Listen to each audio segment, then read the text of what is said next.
my vlog, and today we were going to Starbucks.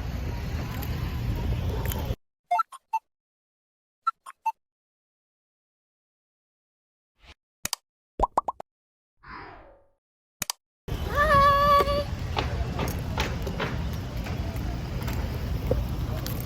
Dito na po kami sa Laguna. Puntahan kami Starbucks.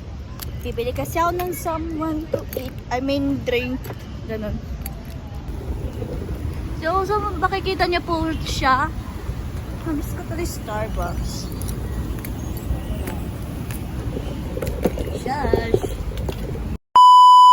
So ayun, nakabili na ako ng McDo. Hawak-hawak ko guys.